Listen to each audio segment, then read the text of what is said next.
Hello, it's a little after 9 p.m. on July 1st, 2019, a beautiful day after the craziness yesterday. I'm going to put some links to some stories. Finally, the New York City station started reporting on it.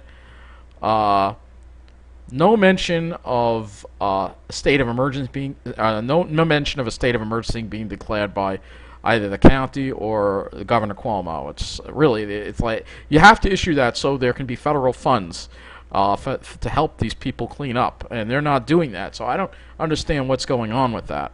But again, this is just another example of how Andrew Cuomo does not like Long Island, and he likes to screw us here on Long Island. If you can't afford to clean this up, well, too bad. You have to live in New Jersey. At least New Jersey declares state of emergencies when these kind of storm happens. But nope, not New York.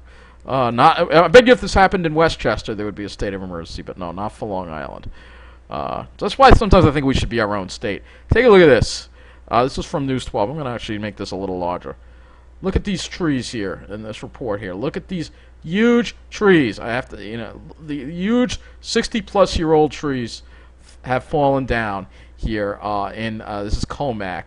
Literally, there's streets where there's like trees just down all over the place. So we're going to look at the Weather Service website right now and go over the straight line wind damage statement here. Oh, they just have a statement here. So we'll look at the storm reports. I guess they already took them down from the site. We'll have to go into the text forecast session. And we got still a lot to talk about here with the weather. A lot to talk about. So this will be another long weather update. So let's look at that public information statement. Actually, that's not what we want. We want the local storm report is what we want. We already went through this, but unfortunately, there was two fatalities. One with somebody getting washed overboard. These storms are dangerous. They're deadly. And then I think a tree fell on somebody in Connecticut. So really, really bad situation. I'm just looking to see if we can get any wind gusts here, if there are any new wind gust reports from this storm. I don't see any. Tree down blocking Craig Road near. So a lot of thunderstorm damage all across Suffolk County. However, I didn't see too much of it. I was out east today, and I didn't see too much. There'll be videos of it later on. But it seemed like on the side streets there was a lot of damage. Wind gust, here we go. 52 mile an hour, a wind gust Fire Island, and here is the sad news that there was a fatality involving a woman who drowned in rough waters caused by thunderstorm winds. The storm came up fast, and people needed, some people just were caught out in the open and couldn't do anything, which is why you've got to really keep an eye on the sky when you're outside, especially on the water. Let's see if we can find some actual public information statements with maybe some wind gusts information here. That's what I'd like to see, if that's available. Nope, they don't have one. All right, it's all in the other thing. So I'd like to see some more wind gust data, but what can you do? We'll go back to the Weather Service website and look at. Before we get to the storm, let's see. We're going to just look at this graphic here from the New York City Weather Service. Here, June was anywhere from 0.3 to 1.4 degrees above normal, with 3 to 6 inches of rain falling across the area. This is anywhere from 0.50 below normal for eastern areas to just over 1.75 above for western areas. So no records being set. We were wetter than normal in certain areas. Western Long Island and probably New Jersey and the city. Eastern Long Island had a little less, but one thing's sure, we were above normal for the month again. So just another thing, we're in this above normal trend here that we have. I wanted to see if there were any more pictures here, but I showed them all to you in the last one yesterday. So you can watch those stories and get the information. We have to talk about today's weather. So it is the first day of July, and it got off to a very nice start today. A little on the hot side. I was out there in the Pine Barrens sweating here. I was not in New Jersey. Thank God I wasn't in New Jersey because it was even hotter there. We're going to take a look at some of the high temperatures reached today on Long Island. We'll start with Islip. And 74 degrees right now at Islip. Dew point is up to 63. It was a sea breeze that did wind up finally developing toward the evening that dropped temperatures down to the 70s. Didn't develop until like well after 6 o'clock or so. But before then, it hit 86 degrees at Islip, so it was kind of hot today. Islip was reporting partly cloudy skies in the afternoon, but we had mostly clear skies in the Pine Barrens area. And the dew points were fairly low until the evening when they started coming up. I mean, not really low, but low enough to be, manageable. Still sweating out there, trust me. It was not the most comfortable day to be outside, but the sky was really nice. We had a blue sky. You got to take advantage of that. West Hampton 72, dew point 63. It hit 83 there. And they went to mostly cloudy skies again in the afternoon. It's interesting where we didn't have that many clouds. There was just a little bit. Let's look at Brookhaven Airport as well. 73, dew point 59. What did they hit? And this is the closest site to where I was. So got up to 84 degrees. The dew points were in the upper 50s, so it was manageable. And we had mostly clear skies throughout the day. I'm sure the city has similar numbers. But of course, let's take a look and see how hot it got in Toms River, because it was hotter in Toms River than on Long Island. So if we were 85 or 86, Toms River at 74. Look, the dew point way up to 67 too. It hit 87 there, so hotter there. Dew points were a little higher. They also had a lot more clouds around too. Right after, I'd say after 1 o'clock or so, the skies went mostly cloudy, where they were clear here all day. So that's kind of interesting to see. We'll go to look at the satellite, I guess, and show you what that looked like across the area today. And again, be sure to visit the links below. I'll have links to all the stories about the storms that hit today. So you could see there was like a cumulus field that developed. Then some cirrus moved on later on toward the evening. But it was a cumulus field that developed over New Jersey, not so much over Long Island. So that's kind of interesting. We'll have to look at the high-resolution satellite and take a look at that as well. Let's see what that looks like. Let's see if we can get that. And yes, we have a tropical system here in the Pacific already. I guess I have to talk about that too. Not really. It's in the Pacific. I got to focus on the Atlantic. All right. So you see here is the high-resolution satellite image from today. You can see quite a bit of clouds popping up over New Jersey. Not so much over us. So we had mostly clear skies, and that one's not worried. So I'm trying to get to a different one. They're all the same. Alright, usually we have two that are different, but I guess we just have this is the other one that's different. So you can see a lot more clouds over New Jersey, and then Long Island was fairly clear. And again, I guess just because Jersey is hotter, and more humid, there was just more of a mechanism to form more clouds over there versus here. But no haze in the sky, clear skies today. Really a nice day. We'll go ahead and briefly look at the Ventus sky. Temperatures right now have dropped into the 70s with the sea breeze. Jersey's still holding on to more heat, of course, because they don't get a sea breeze unless you're right along the water. So let's go and look at the models. Let's take a look and see what is coming our way for this week. Okay, I forgot to go over the power outage, so let's do that. Power outage situation. We still have 11,400 people without power. I mean, they've made amazing progress, but the damage out there is just so extensive. So many power lines got damaged. So many trees came down on the power lines. Most of the outages that remain are small outages. They're not too big, but there's still some area outages that are a few hundred people each, particularly in this Comac Hopog corridor right here. This area is hit very hard. And also, it's tons of outages here, just tons of outages. I can't go over all of them, but it sucks that people are going to be in the dark again tonight. Obviously, if a state of emergency was declared, it would help maybe bring in more crews, but our governor does not seem to be interested in that. At least they said, News 12 did have a story. They said that they are bringing Con Edison crews in. PSEG should also be bringing crews in from PSEG in New Jersey, too. And maybe even JCP&L can come out here too.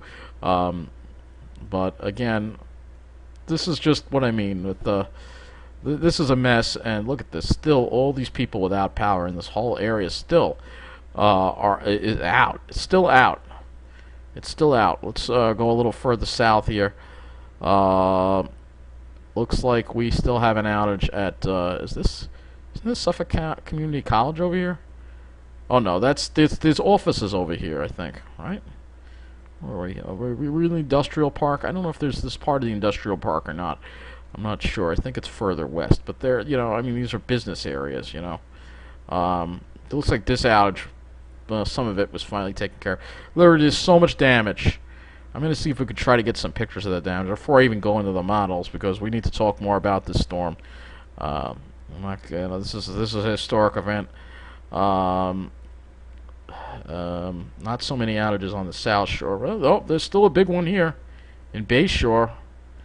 This is still 862. They're not going to be back until tomorrow at midnight. So, yeah. Oh, there's still lots and lots of power outages, and it's a mess. And it's not how I mean, PSEG is really trying, and obviously, big storm. I can't really blame them too much, but it would help if we had some more crews here. We still have an outage here. That's down here. That's like 700 people. So this is a big problem. South Shore also is a lot of areas on the South Shore without power. So a big mess. A big mess, and there really should be a state of emergency. Unfortunately, there isn't, and it's really unfortunate. What can I say? Let's see if we could look at PSEG's Twitter, see maybe if they have some pictures.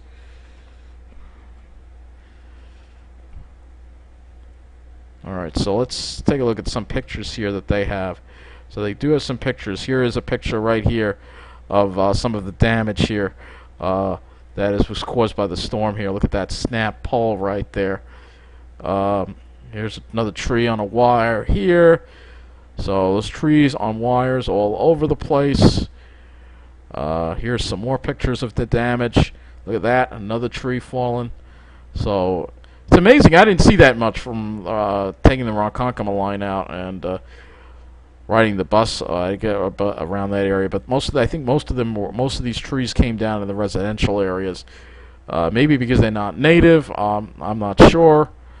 But a huge storm here that has affected things, and we're going to be talking about this storm for days to come. That's for sure. I still cannot believe there is not a state of emergency declaration. I can't believe it. I can't believe it. When you go to News 12, look, where's Cuomo? He's in Israel. You know what, Andrew Cuomo, you know what he reminds me of? A former governor of New Jersey called Chris Christie. The one that sat on the beach during the government shutdown? Yeah. An elitist. He's an elitist.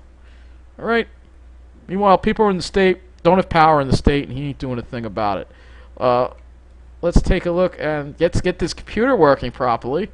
What is it doing? It's lost its complete mind. Alright, why is it doing that? I don't know.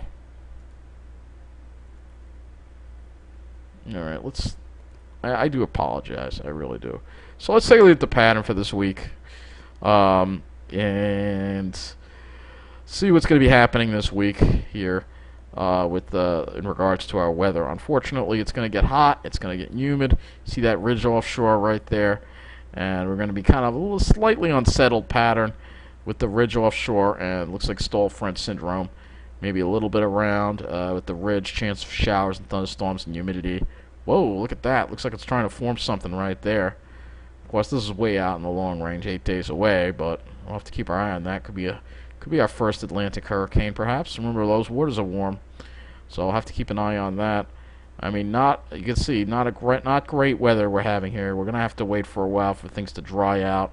And if you look at the anomalies, it's going to be above normal. So if we go ahead and look at that, you will see the east is going to have a tendency to be above normal. Not way above normal, but above normal. There might be a couple of cool days here and there, but the cool air seems to be confined to the Midwest. It's this pattern that has been stuck with the trough in the middle and the ridge in the east. It just continues to be an annoying pattern that, I'd like that cool air. I'd like this over the east. Instead, it just wants to be over here. So let's look at the dew points. and to see what the general pattern is. So you can see it's going to stay humid as we go tomorrow. See the humidity all in the east. So we're going to be dealing with all this humidity in the east for quite a while. No real dry push until maybe not this week, not 2 weekends from now. So look at this. It just keeps going. The tropical feed just keeps going. And look at that. It's even trying to go into Arizona a little bit, too. Look at that. The oceans are so warm right now, and the jet streams are so out of balance. It's unbelievable. Unbelievable. And this is all, again, because of the jet stream. Let's look at the jet stream here. Show you the problem again. The jet stream. Where is it? So look at how wavy it is. Get this huge ridge in the over the whole country. And the jet stream almost like disappears a little bit. And it's just a mess. It's a mess, and this is all because it's the Arctic warming, of course. The Arctic warming that Wall Street doesn't want you to know about, and Wall Street just keeps doing well. It's amazing how they're in their own world while the whole Earth is melting down. Just unbelievable. It reminds me of a certain branch on the Long Island Railroad. All right, keep your mouth shut. So let's take a closer look at what's going to be happening over the next couple of days here. In regards to the temperatures. Alright, so as we go into tomorrow, shouldn't be too bad on Long Island. Hotter in New Jersey, could see 90. Long Island should be a decent sea breeze, should keep us in the upper 70s, low 80s. Wednesday heats up a little more, but again, most of the heat should be confined to New Jersey where the 90s are, and maybe parts of Long Island on the North Shore might get into the low 90s. For Thursday, a little cooler, maybe upper 80s across the area, but still maybe some around 90 degrees in certain areas. Friday, we're in the mid 80s, but then by next weekend, the July 4th, that's right, July 4th, look kind of hot. And for the July 4th weekend, and it often does get hot around July 4th and humid. Saturday, we're going to have highs. Saturday could be a brutal day. Could be highs up about well above 90 in certain areas. Maybe New Jersey getting close to 100, and probably low 90s for the middle of Long Island and the North Shore, South Shore in the 80s. And then we go into Sunday. It looks like it cools down a little bit, and then we see a little more of maybe a little bit of I'm not going to go past that for now. But it's not so much the temperatures that's going to make it feel bad. It's going to be the humidity, and the humidity is going to be coming up. So tomorrow, not really super oppressive humidity, dew points in the low to mid 60s. But when we start getting those 70-degree dew points, that's when it could get bad. Wednesday, we're trying to hang on to some dry air, so maybe that'll protect us a little bit. And Thursday, well, we are trying to hang on to some dry air even then, so but maybe no 70-degree dew points. I just see 60s. And then it starts coming in by Friday. We start seeing a little more humidity, dew points closer to 70. And then we get to Saturday, and this is going to be the brutal day. July 6th is going to be where it's going to be hot, and it's going to be very humid. Dew points well above 70. So we could see some really uncomfortable dew points that day, really humid. And Sunday, continuing the humidity, see this front trying to slowly inch into our area. We're still dealing with the humidity, and then maybe we can finally get rid of it a little more on Monday and Tuesday. But of course, this is a ways out. And the models, that far out. We're just getting an idea of the pattern. And the pattern sounds like stall front syndrome again. So let's take a look at the rainfall. How much rain we're going to get over the week. So we're going to go to this now. We just, earlier in this weather update, said that June was above normal in most areas except the East End. And let's see if we're going to continue that. Does not look like, looks like most of the rain is to the west on this model, and we don't really start seeing, through the week I don't see huge amounts of rain, but again, there could be scattered thunderstorms and stuff like that. So, I guess it's time to shift over the NAM and see when our next chances of precipitation are, as we go into tomorrow. So, we'll take a look at that. So tomorrow there's going to be a chance of a thunderstorm in the afternoon. You can see showers and thunderstorms developing mostly over New Jersey, then dying out over Long Island. But then another batch forms a little more toward the evening hours, around 8, 9 o'clock. This one might be strong to severe, especially over New Jersey. But we'll have to keep our eye on it. Again, these storms seem to get stronger as they go toward the ocean because the ocean temperatures are above normal. Wednesday looks dry, doesn't look like any thunderstorms, and we go out to Thursday. So, yeah, a lot going on.